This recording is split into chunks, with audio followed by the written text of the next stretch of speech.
5장 15절 이하부터 23절까지 말씀은 정상적인 부부의 관계를 이야기한다라고 볼 수 있습니다. 그러니까 남편은 남편으로서의 그 의무가 분명히 있고요. 그것이 도덕적이고 때로는 우리가 이 신앙인 안에서도 남편의 의무가 분명히 있는 게 확실하고요.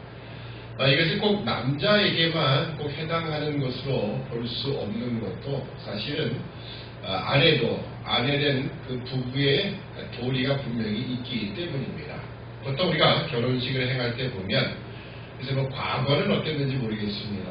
근데 현대에 오면은 거의 기독교식에 또는 뭐 일반 결혼식에서도 보면 이렇게 남편은 어떻게 하겠다라는 서약을 하게 되고 아내도 어떤 서약을 하죠. 그러니까 양방의 쌍방간 다 있는 건 마찬가지입니다. 네, 우리가 이 성경 시대의 상황으로 좀 돌아가 볼 필요가 있습니다. 성경 시대의 상황은 지금처럼 부부가 일처 이렇게 딱 정해진 건 아니었고요. 우리가 솔로몬의 경우만 보아도 솔로몬은 1000명의 아내를 거느린 것과 같거든요.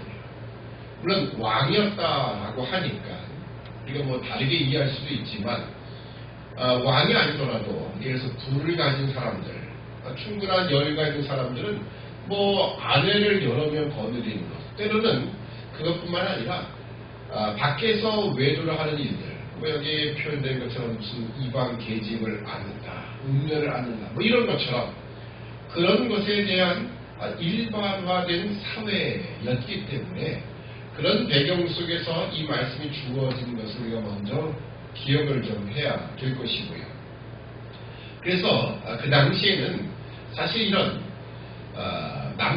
남자가 밖에 나가서 여인들을 거느리고 뭐 외도를 하고 이런 부분에 대해서 사실 이 세상은 일반화가 되어 있는 그 가운데서 오늘 하나님의 백성들에게 주어진 명령이다, 이렇게 보시는 것이 맞다는 겁니다. 우리가 기독교 안에서만, 또 신앙 안에서만 살아간 분들은 사실 세상을 잘 모를 때가 많습니다. 저도 이렇게 깜짝깜짝 놀랄 때가 있는데요. 그것은 세상 사람들이 하는 이야기들입니다.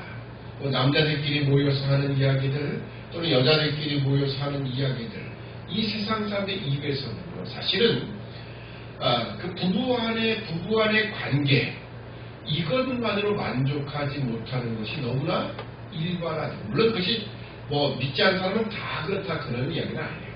근데 세상의 흐름은 그런 분위기가 과거나 지금이나 사실은 별로 다른 일은 없다라는 겁니다. 그러나 우리가 기억할 것은, 우리가 왜 부부의 도리를 우리가 지켜야 되느냐. 수많은 사람들이 결혼식을 하면서 사실은 주례자 앞에서, 많은 하객들 앞에서 다 서약을 하지만 그걸 제대로 지키지 못하는 경우가 있는데, 우리는 언제나 이 경우를 따질 때 항상 하나님의 말씀과 하나님 앞에서라는 기준을 가지고 있어야 됩니다. 자, 우리가 먼저 21절을 보면, 대저 사람의 길은 여호와 눈앞에 있나니, 여기 대저라는 말은 왜냐하며 이라는 말입니다. 그래서 그 위에 등장하는 샘이라든지 우물이라든지 도랑물, 이 모든 것은 아내를 상징하는 것이 틀림없습니다. 18절에 보면 내 샘으로 복되게 하라, 내가 젊어서 취한 아내를 즐거워하라. 오늘 우리로 말하면 조강지처다, 이렇게 표현이 되는 거겠죠. 젊어서 취한 아내를 같이 더불어 사랑하며 살아가는 그 관계, 뭐 이런 표현을 하고 있는 거죠. 근데 이 모든 근원이 어디 있느냐? 바로 왜냐하면 사람의 길은 여호와의 눈앞에 있다라고 하는 겁니다. 하나님의 눈앞에 있다라는 것은 하나님은 전지하시고 전능하신 하나님이십니다. 사람이 모든 성적인 문제에 대해서는 다 은밀하게 해가지만 그 모든 것을 하나님은 다 보고 계시고 알고 계신다라고 하는 거예요. 하나님의 눈앞에, 하나님의 그 모든 전지하심 앞에 다 드러날 수밖에 없다는 거죠. 뿐만 아니라, 자, 그 다음에 22절 보면, 악인은 자기의 악에 걸리며 그 죄의 줄에 매이나니 그는 훈계를 받지 않음을 인하여 죽겠고 미련함이 많음을 인하여 혼미하게 됩니다. 21절 특히 보면 하나님의 공의적인 속성입니다. 악인에 대해서 반드시 징벌하시는 하나님. 그래서 하나님은 이 모든 어떻게 하나님의 전지하심과 전능하심, 그리고 이 하나님의 공의 앞에서 우리가 부부의 관계, 특히 이것은 우리가 창세기 2장에서 보듯 하나님이 짝지어 주셨다라고 하는 거예요. 그런 관계 속에서 우리는 언제나 부부의 도리를 지켜나가야 한다. 하나님의 명령이다라는 차원에서 우리가 그런 계명을 받고 있는 겁니다. 자, 그러나 이것은 우리가 이것을 단순히 부부와의 관계, 남편은 외도를 하면 안 된다, 또는 그로 인하여 아내도 외도를 하고 이런 차원의 이야기만으로 끝나버린다면 사실 성경은 그 누구에게는 해당이 되고 또 다른 사람에게는 해당이 안 될 수 있습니다. 그래서 결혼을 하지 않은 사람들도 있을 터입니다. 이미 혼인 관계에서 해방된 사람들도 분명히 있어요. 그렇다면 이 말씀도 전혀 관계가 없을 수도 있잖아요. 자, 그렇지만 우리가 함께 살펴봤던 5장에 있었던 그 모든 이야기들을 다시 한번 종합해 보면 우리는 이 부부의 관계, 물론 여기는 아내를 향한 남편의 의무로서 이렇게 표현되어 있지만 우리가 부부라는 관계로 우리가 다시 한번 확인해 보면서 예를 들어서 하나님과 우리 그의 백성된 관계를 성경은 부부의 관계로 묘사를 하죠. 물론 하나님이 남편이시다라는 개념은 분명히 맞습니다. 그렇지만 우리가 이것을 부부의 관계 그런 차원에서 다시 한번 확인해 본다면 우리가 하나님만 사랑하고 하나님을 향한 그 관계를 지켜나가는 것, 이 자리에서 떨어져 나가는 모든 행위들, 그것이 음녀를 만난다, 그런 것처럼 음행의 문제도 있겠지만 오히려 자기의 샘과 자기의 우물물로 만족하는 자리에서 벗어나는 것, 이 모든 것이 사실은 악이요 하나님의 죄악된 모습이다라는 것을 기억해야 하는 겁니다. 이미 말씀을 드렸듯 성경에서 음행의 문제를 가지고 계속적으로 언급하는 것, 음행죄, 결국 우상숭배 가운데 이 음행이 똑같은 의미로 취급되는 것, 그런 차원에서 본다면 우리가 하나님과 그리고 이 세상의 것을 같이 섬겨나가는 모든 모습들, 우상숭배와 같은 이 탐욕의 죄악들, 이 모든 것들에 대한 지적이라 봅니다. 특히 우리가 요한계시록 2장에 보면 이 서머나 에베소 교회를 향한 주님의 말씀이 등장을 하지요. 에베소 교회를 향하여 주님이 말씀하셨던 것, 물론 칭찬도 있었지만 죄악의 지적은 뭐였냐면요, 첫사랑을 잃어버렸다는 거예요. 첫사랑을 잃어버렸다. 그러나 너를 책망할 것이 있나니 너희 처음 사랑을 버렸느니라. 그러므로 어디서 떨어진 것을 생각하고 회개하여 처음 행위를 가지라. 결국 주님과의 첫사랑, 주님과의 관계 속에 가졌던 그 모든 부부의 관계 같은 그런 자리에서 지금 에베소 교회가, 그 성도가 또는 목회자가 떨어져 나가고 있었다는 거예요. 주님은 다시 그 관계를 회복함을 요구하고 계시다라는 거예요. 그러니까 오늘 우리가 이 자문의 말씀도 이런 차원에서 같이 생각을 해야 옳으리라 봅니다.